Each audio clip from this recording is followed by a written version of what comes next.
और अब बात करते हैं बीएमसी इलेक्शन की। मुंबई का मेयर कौन होगा, हिंदू होगा या मुसलमान, हिंदी भाषी होगा या मराठी भाषी, ये बीएमसी के चुनाव में सबसे बड़ा इशू बन गया है। आज मुंबई में महायुति की ज्वाइंट रैली में मुख्यमंत्री देवेंद्र फडणवीस ने कहा कि मुंबई का मेयर हिंदू होगा, मराठी होगा और महायुति का ही होगा। इसके बाद उन्होंने उद्धव ठाकरे पर निशाना साधा। फडणवीस ने कहा कि कुछ नेता बुर्के वाली को मुंबई का मेयर बनाना चाहते हैं, लेकिन मराठी मानुस की बात करने वाले उद्धव ठाकरे मुस्लिम वोटों के नाराज होने के डर से इसका विरोध भी नहीं कर पा रहे। मुंबईचा महापौर कोण होणार असा मुद्दा देखील आला। मी परवा स्पष्ट सांगितलं, मुंबईचा महापौर महायुतीचाच होणार, मुंबईचा महापौर हिंदूच होणार आणि मुंबईचा महापौर मराठीच होणार।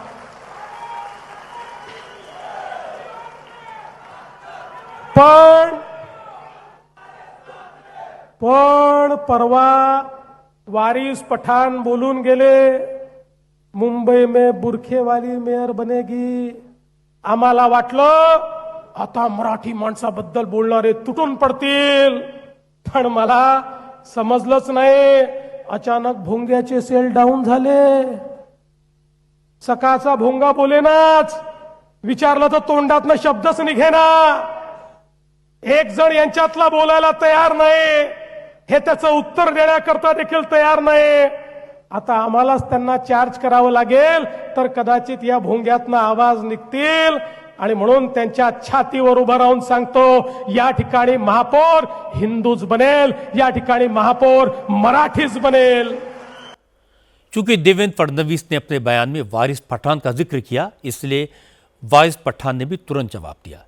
वारिस पठान ने कहा कि जब बीजेपी के नेता हिंदू को मेयर बनाने की बात कह सकते हैं, तो बुर्के वाली महिला को मेयर बनाने की मांग करके उन्होंने कौन सा गुनाह कर दिया? कौन से कानून में लिखा है कि मुसलमान चुनाव जीतकर संवैधानिक पदों पर नहीं बैठ सकते? अगर ये बोलते आई लव महादेव वाला बनेगा, तो मैं बोलता आई लव मोहम्मद सल्लल्लाहु अलैहि वसल्लम बोलने वाला क्यों नहीं? क्यों कोई खान, पठान, शेख, सैयद, अंसारी, कुरैशी नहीं बन सकता? बन सकता है। क्यों कोई हिजाब पहनने वाली मुस्लिम मुंबईकर महिला नहीं बन सकती? बन सकती। मैंने ये तो नहीं बोला कि पाकिस्तान की हिजाब वाली बनेगी, अफगानिस्तान की हिजाब वाली बनेगी, मैं तो यहाँ वाली की बात कर रहा हूँ ना। महाराष्ट्र के मुख्यमंत्री देवेंद्र फडणवीस जी संविधान की शपथ लेकर मुख्यमंत्री बने हैं, मगर संविधान का पालन नहीं कर रहे हैं। वो संविधान में कहाँ लिखा है कि कौन बनेगा? मैं तो इनकी बात का जवाब दिया, बन सकता है। पहले भी देश का प्रेसिडेंट बन सकता है मुसलमान, वाइस प्रेसिडेंट बन सकता है, सुप्रीम कोर्ट का चीफ जस्टिस बन सकता है, गवर्नर बन सकता है, मेंबर ऑफ पार्लियामेंट बन सकता है एक मुसलमान, एमएलए बन सकता है। और महाराष्ट्र में पहले मेयर बन चुके, महाराष्ट्र के मुख्यमंत्री ए आर अंटुले साहब मुसलमान थे, बन चुके। तो क्यों नहीं बन सकता?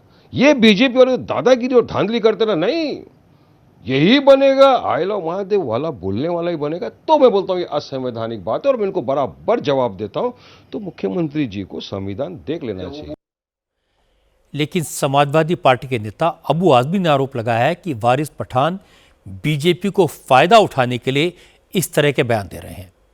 अबू आजमी ने दावा किया कि ओवैसी की पार्टी बीजेपी की बी टीम है, उसके नेता जानबूझकर ऐसे बयान देते हैं जिससे बीजेपी वोटर्स को पोलराइज कर सके। ये सब बीजेपी को पोलराइज करने का पॉइंट है। अगर वो बोलेंगे ऐसी बातें बुर्के वाली के बारे में बोलेंगे, तो वो टेप कर लेंगे, जाके सुनाएंगे, अरे हिंदू भाइयों इकट्ठा रहो, देखो ये बोल रहा है कि बुर्के वाले को मेयर बनाएंगे, पोलराइज हो जाएंगे। देखो भाइयों तैयार रहो, ये पठान ये खान को बनाने वाले हैं मेयर, तैयार। किसी मुसलमान ने नहीं कहा खान को बनाओ, किसी ने नहीं कहा बुर्के वाले को बनाओ। अरे एक अच्छा मुंबई कर कोई अच्छा ऐसा आदमी बनाओ जो सांप्रदायिक ना हो और यहाँ का जो है विकास करे, अच्छी तरह काम करे, उसको बना दो। किसने कहा कि बुर्के वाले को बनाओ, किसने कहा कि खान को बनाओ? ये सब बीजेपी को फ़ायदा पहुँचाने वाले स्टेटमेंट हैं। हिंदू या मुस्लिम मेयर के अलावा बीएमसी इलेक्शन में हिंदी और मराठी का मुद्दा भी उठाया जा रहा है। कल उद्धव और राज ठाकरे ने ज्वाइंट मैनिफेस्टो जारी किया था। तब राज ठाकरे ने कहा था कि वो हिंदू हैं, हिंदी नहीं। इसके जवाब में बीजेपी विधायक नीतीश राणे ने कहा कि वो हिंदू हैं, उर्दू नहीं। लेकिन कांग्रेस ने इस तरह के बयानों पर सख्त एतराज़ जताया। नाना पटोले ने कहा कि हिंदी और हिंदू को जिस तरह से अलग करने की कोशिश की जा रही है वो बहुत ही खतरनाक ट्रेंड है। देखो, महाराष्ट्र का लोकतांत्रिक व्यवस्था में जिस तरह से मजाक बनाने का काम हिंदुत्व के नेता और मराठी भाषी को हम ही न्याय दे सकते हैं, इस तरह की कहानी बनाने वाले जो नेता लोग होते हैं, उससे महाराष्ट्र का मजाक पूरे देश में बनते जा रहा है। क्या हिंदी भाषी हिंदू नहीं होता है? मराठी भाषी हिंदू होता है?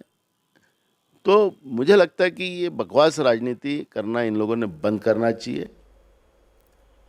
बीएमसी चुनाव को लेकर आज एक और बड़ी खबर ये आई कि उद्धव ठाकरे और राज ठाकरे को आज मुंबई में एक जॉइंट रैली करनी थी, जिसे लास्ट मिनट पर कैंसिल कर दिया गया। उद्धव और राज ठाकरे आज विक्रोली में जॉइंट रैली करके कैंपेन की शुरुआत करना चाहते थे, लेकिन शाम को दोनों पार्टियों की तरफ से कहा गया कि अब उद्धव ठाकरे और राज ठाकरे अलग अलग प्रचार करेंगे। वोटिंग से पहले शिवाजी पार्क में दोनों की सिर्फ एक रैली होगी। आज उद्धव ठाकरे ने वर्ली, परेल, लालबाग, शिवड़ी जैसे मराठी बहुल इलाकों का दौरा किया और शिवसेना की शाखाओं में गए, लेकिन एकनाथ शिंदे की पार्टी के नेताओं ने कहा अब दोनों भाइयों के साथ आने से कुछ नहीं होगा, क्योंकि उद्धव ठाकरे ने सत्ता के लालच में हिंदू विरोधियों से हाथ मिलाकर ठाकरे ब्रांड को ही खत्म कर दिया है। देखिए, जहां तक ठाकरे ब्रांड की बात है, तो जब तक हिंदू हृदय सम्राट शिवसेना प्रमुख बाला साहब ठाकरे थे, तभी तक ठाकरे ब्रांड था। शिवसेना प्रमुख बाला साहब ठाकरे का जो हिंदुत्व का विचार था, उससे गद्दारी कर दिया, तो हिंदुत्व का जो वोट था उनके हाथ से निकल गया है। तो अब ये दोनों भाई मिलकर जिहादियों के साथ हाथ मिला करके मुंबई का एक पूरा इस्लामीकरण करने के एक षड्यंत्र का हिस्सा बन रहे हैं, और इसको मुंबई के सर्वसामान्य नागरिक और मतदाता कभी स्वीकार नहीं करेंगे, इसको रिजेक्ट करेंगे। और ठाकरे ब्रांड, जो तथाकथित ठाकरे ब्रांड है, वो पूरी तरह से नष्ट हो जाएगा। दोनों भाई अपना परिवार बचाने के लिए और अपनी डूबती हुई नाव बचाने के लिए साथ में आए हैं। इसको पूरा मुंबई शहर अच्छे से देख रहा और पहचान रहा है। महाराष्ट्र के लोकल बॉडी इलेक्शंस में ओवैसी की पार्टी AIMIM भी पूरी ताकत से लड़ रही है। आज असदुद्दीन ओवैसी कैंपेन करने नांदेड़ पहुंचे। यहां ओवैसी ने कहा कि मुसलमान जब वोट देने जाएं तो ये ख्याल रखें कि बीजेपी ने वक्फ की प्रॉपर्टीज को छीनने वाला कानून बनाया और कांग्रेस ने खामोशी से बीजेपी का साथ दिया। 15 तारीख को जब आप जाकर अपने वोट का इस्तेमाल करेंगे, तो याद रखिए, जिस किसी का जमीर जिंदा है वो उसको पुकार पुकार कर कहेगा कि जिसने मस्जिदों को, दरगाहों और खानखाहों को छीनने का कानून बनाया, मैं मुत्तहिदा अपने वोट का इस्तेमाल करूंगा उन पार्टीज और उन कायदीन और लीडर्स के खिलाफ जो मस्जिद, दरगाह और कब्रिस्तान के खिलाफ कानून बनाया है। याद रखिए, आपका वोट इन फिरका परस्त ताकतों को एक पैगाम देगा जो हमारी मजहबी तशक्कुस को खत्म करना चाहती है। यकीनन वोट डालने का इख्तियार आपको है, मगर एक दीवाने की तरह पुकार पुकार कर कहने का हक मुझे भी है, और मैं आपके सामने सच्चाई को बयान कर रहा हूं। ये मत समझो कि ये सिर्फ नांदेड़ का बल्दिया का इलेक्शन है या महाराष्ट्र के म्युनिसिपैलिटी का, म्युनिसिपल कॉरपोरेशन का इलेक्शन है। इस इलेक्शन में अगर आप मंजलिस के उम्मीदवारों को कामयाब करेंगे तो दिल्ली में बैठे हुए बादशाह नरेंद्र मोदी को पैगाम मिल जाएगा कि नांदेड़ के पीर बुरहान शाह के रहने वालों ने मेरे काले कानून को अपने वोट के जरिए मुस्तरद कर दिया। ओवैसी महाराष्ट्र में अपना बेस धीरे धीरे बढ़ाने की कोशिश में लगे हैं। उनकी लाइन बिल्कुल क्लियर है। इसी तरह बीएमसी को लेकर अब तक के कैंपेन में देवेंद्र फडणवीस की लाइन भी क्लियर है। क्या कहना है, क्या करना है, इसको लेकर कोई दुविधा नहीं है। दूसरी तरफ उद्धव और राज ठाकरे साथ तो आ गए, पर हिंदुओं पर क्या कहना है, हिंदी पर क्या कहना है, मुसलमानों पर क्या स्टैंड है, मेयर कौन होगा, इन सारी बातों को लेकर कंफ्यूजन है।